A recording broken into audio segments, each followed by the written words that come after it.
வணக்கம். நம்ம பார்க்க போகிற செய்யுள் இயல் 2ல் கவிதை ஐங்குறு நூறு அப்படின்ற தலைப்பு நாம் பார்க்க போகிறோம். ஐங்குறு நூறு எப்படி பிரிக்கணும் அப்படின்னா 5 கூட்டல் குறுமை கூட்டல் 100 ஐங்குறு நூறு. இதோடைய அடி வரையறை இதெல்லாம் 1 மார்க்கில் கேட்பாங்க.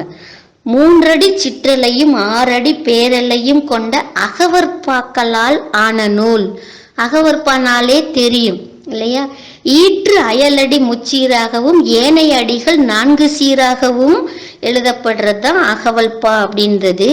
குறிஞ்சி முல்லை மருதம் நெய்தல் பாலைன்னு சொல்ற 5 திணைக்கும் ஒவ்வொரு திணைக்கும் 100 பாடல்களாக 5 திணைகளுக்கு 500 பாடல்கள் கொண்டது.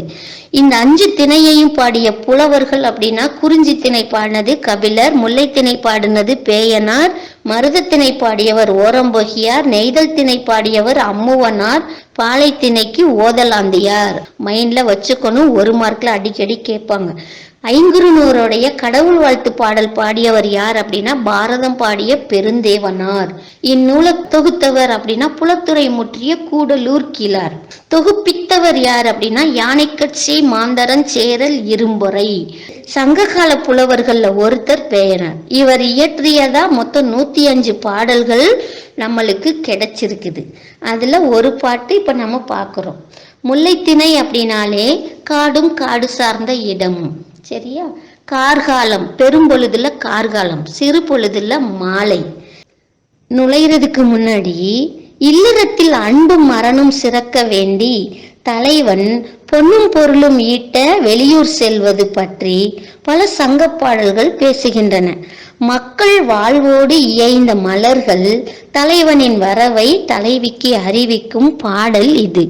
சொன்ன காலத்துக்கு முன்னாடியே அந்த தலைவன் வந்துடுறார். அவர் வந்த வரவை சொல்லாமல் சொல்லும் விதமாக மலர்கள் மலர்ந்திருக்குது. சொன்ன காலத்துக்கு முன்னாடியே தலைவன் வந்ததையும் அந்த நேரத்துல பூக்கக்கூடிய பூக்களுடைய மலர்ச்சியையும் தெரிஞ்சு தலைவி தன்னை பார்க்க விரைந்து வா அப்படின்றது மாதிரி தலைவிக்கு உரைத்தது அப்படின்னு துறை விளக்கம் சொல்லுது.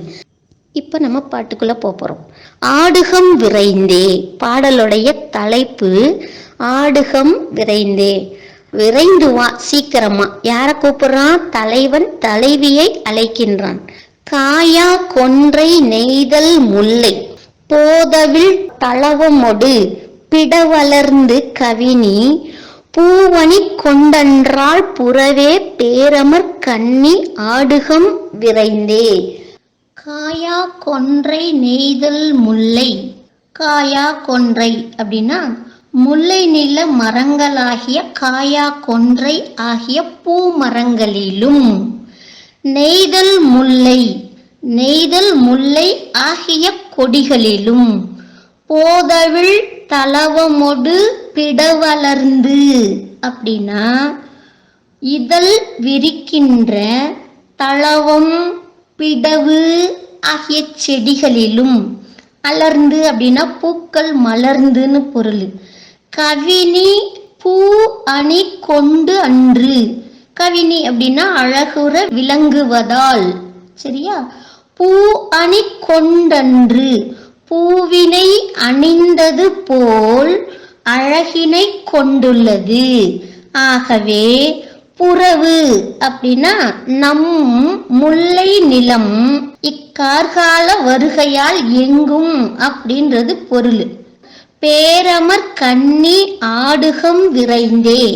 பேர் அப்படின்னா பெரிய, அமர் அப்படின்னா போர்க்களம், அதாவது ஒன்றை ஒன்று எதிர்த்து போரிடுவது போன்று பிறழும் கண்களை கொண்டவளே அப்படின்றது பொருள். விரைந்து ஆடுகம். விரைந்து அப்படின்னா நாம் இந்த இயற்கை பூங்காவினோடு விரைந்து சென்று, ஆடுகம் அப்படின்னா விளையாடி இன்புறலாம் அப்படின்றது பொருள். பாருங்க, திருப்பி ஒரு தடவை சொல்றேன். பொருளீட்டுவதற்காக வெளியூர் சென்றான் தலைவன். அவன் தான் வருவதாக சொல்லிவிட்டு சென்ற காலத்திற்கு முன்னரே வீட்டிற்கு திரும்புகிறான். வருவதாக கூறி சென்ற மழைக்காலம் முடியும் முன்னே வந்து விட்டதனை உணர்த்த நினைக்கிறான். பெரிய அழகிய கண்களை உடையவளே, அழகிய மாலை நேரத்தில் முல்லை நிலத்தில் காயா, கொன்றை, நெய்தல், முல்லை, செம்முல்லை, பிடவம் ஆகிய மலர்கள் பூத்திருக்கின்றன. அப்பூக்களை பார்த்து மகிழ்ந்து ஆட விரைந்து வா என்று தலைவன் தன் தலைவியை அழைக்கின்றான். இதுதான் அந்த பாட்டுடைய மொத்த பொருளும் கூட.